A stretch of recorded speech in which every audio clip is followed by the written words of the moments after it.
Hey everybody, it's Sandra Lett, and look, I'm wearing my fan crown. I'm in my MICA studio, but today I'm doing a counterculture DIY artist resin video for you because it's my all-time favorite resin to use. I'm going to be using the medium viscosity, which is the green and yellow label, equal parts A and B. I'm going to probably mix up about 18 ounces of resin, and I am going to do a large round mold. And if you don't have this mold, just do one that you have the size of. This is a kind of an extra large one, and it might be about 14 inches or so, but you can do a 10-inch one, and you can create your own masterpiece with what you have available. Okay? The next part of the video will be down on my table showing you what I'm doing. All right, here we go.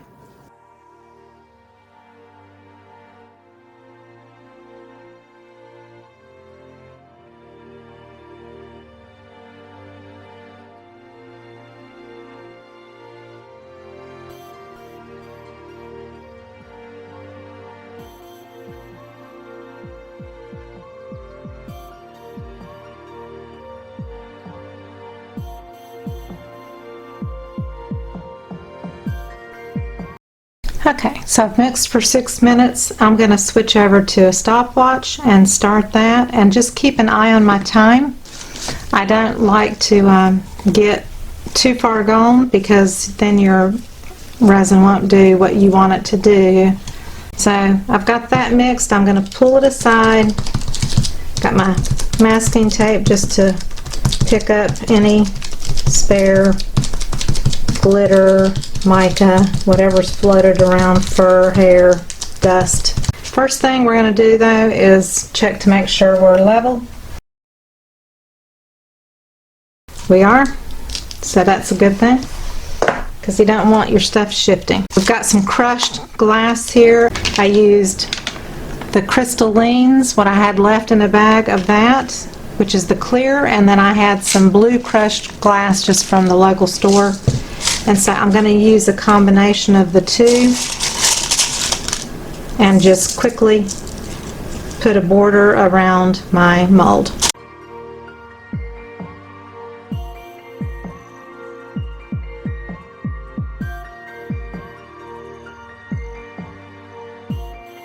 I'm going to be using the Mica Aquarius, and I'm going to use the glitter Posh Periwinkle. I'm going to put some clear in that and put it around on the edge.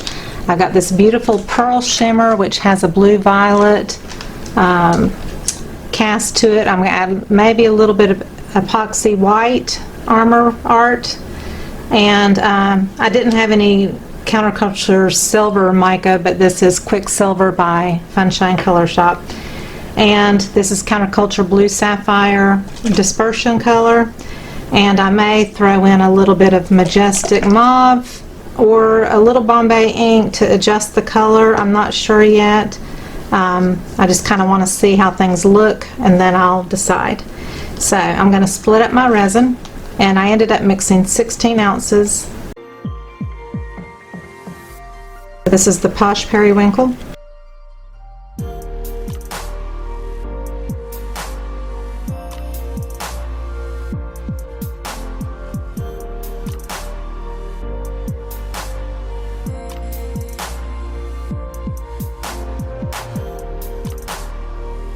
This is the Aquarius mica.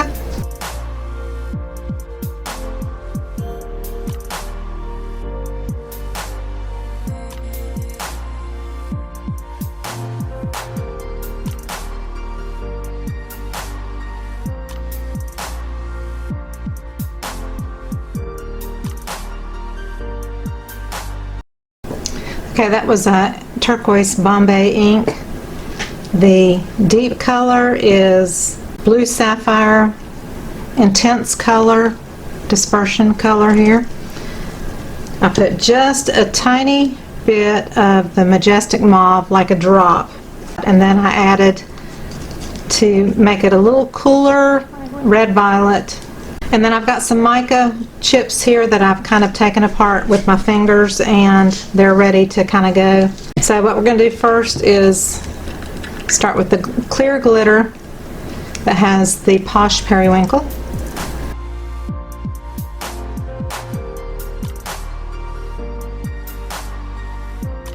Make sure I get up right to the edge.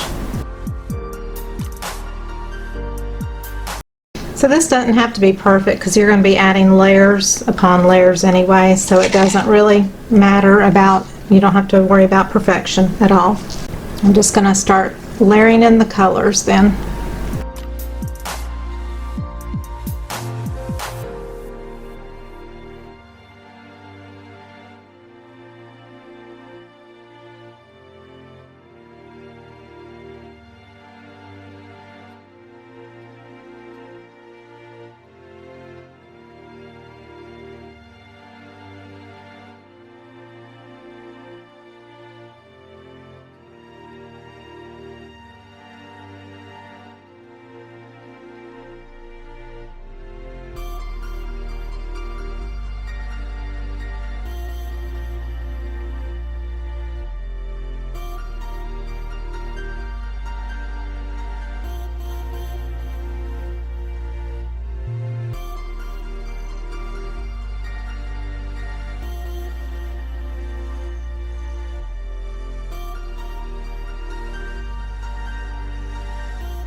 I am done.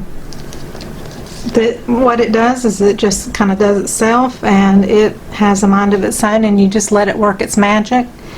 I had to move that coaster over here because it was more level on this side. The paper's buckled, so it was making that shift. So you can also use a low temp heat gun.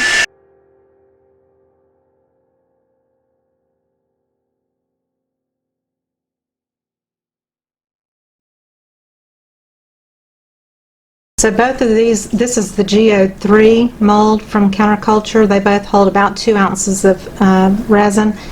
They might be a little shy of 2 ounces. So that means I used about 12 ounces in this large mold. And it's not filled to the top, but I don't want it because I'm going to probably make it into a bowl shape. Maybe not. I might just leave it flat as a tray.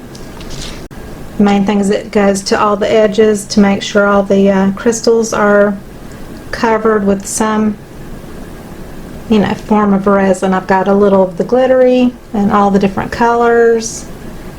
And you really kind of want some of those. I like it more clear on the outside, just to kind of let some of those crystals really show through on the edge. The resin has been mixed for over 40 minutes now.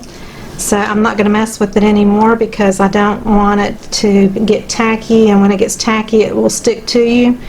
So it's about the right working time.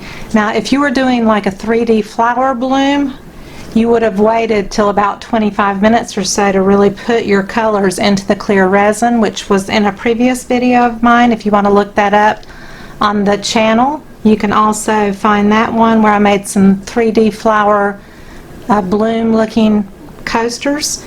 There's a certain timing that you want to kind of wait and let your resin kind of warm up, so that's really important then.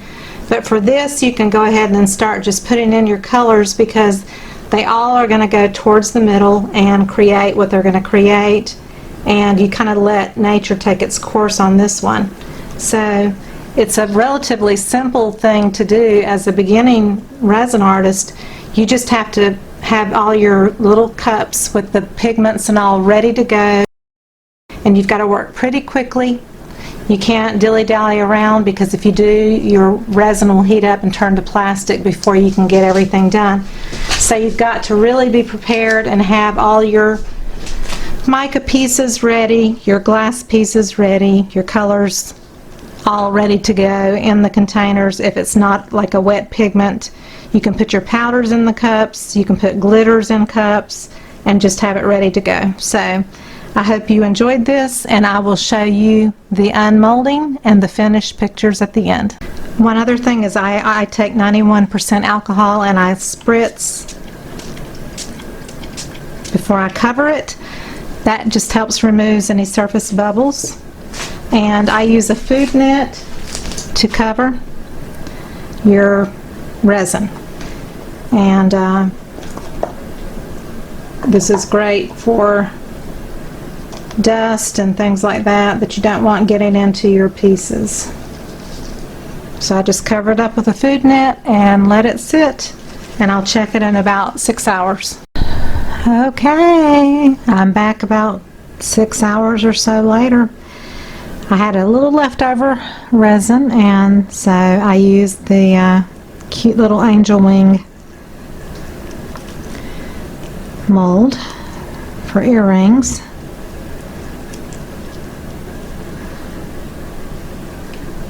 So I have a lot of earring molds around that I keep just to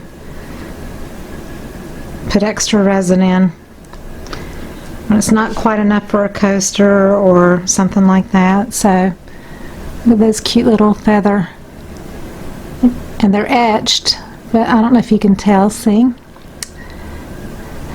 And then they have, you know, they're pretty on either side. And, you know, this was the rest of the leftover resin that I used to go ahead and make coasters with. This is one habit I make sure I do, is I take everything off and I put it on parchment paper, because absolutely nothing will stick to parchment paper. So I love to use it because you can clean it off and it, you know, it's nice and smooth. So, oh, look at that. Isn't that pretty? So I had no clue what to expect with the colors. I just kind of expected it to look this way on both sides. So, two different effects. You know, usually with coasters I like to have the reverse option anyway. And sometimes I like to be able to see the sides, but with this I would do them silver, because there's silver in the mica flakes. And I use liquid chrome, which is a paint pen. It's oil based and it's fabulous. It is the shiniest silver out there in the market that I know of. Alright, so let's see what this one looks like. I waited longer than I probably should have if I wanted to form it into a bowl. It's still flexible because it's so large.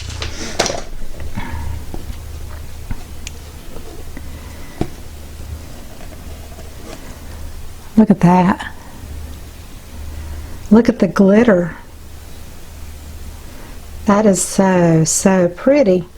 Now, it's really pretty on both sides. This side has the glass edge and it's kind of lumpy, as you can see, the raised areas. And if I lay it down on this side, it's totally smooth. And so vivid. Make sure that it's totally on parchment paper. I don't want anything sticking to it. So that is gorgeous. That was a pleasant surprise. I really had no idea what to expect. So that is so beautiful.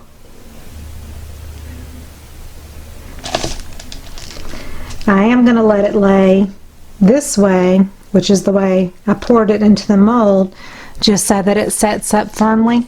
Now I could heat it and put it inside of like a plastic bowl and form it into something, but I think this is just way too pretty to do that with. I think I'm just going to leave it as a tray. It is just so gorgeous. So the coasters could go with it, or they can be separate. And of course the earrings, you know. So I hope you learned something on this video. I hope it was informational for you, and that you don't get nervous about creating something that's totally unique like this. The key is you just got to go for it, and you got to work quickly, and you can't drag your feet. And you have 25 to 30 minutes to really work well with the resin, and then your time is pretty much up before it really starts setting in. I absolutely love that mica that I used. The pearl shimmer is an iridescent white, but it has a blue violet cast, and the other mica is just stunning. That is just such a pleasant surprise. I love good surprises. I don't know about y'all, that's in the light, but anyway, I will post photographs, and I'll take pictures outside and put them at the end of the video as well. So thank you so much, and I hope you enjoyed it. Bye bye.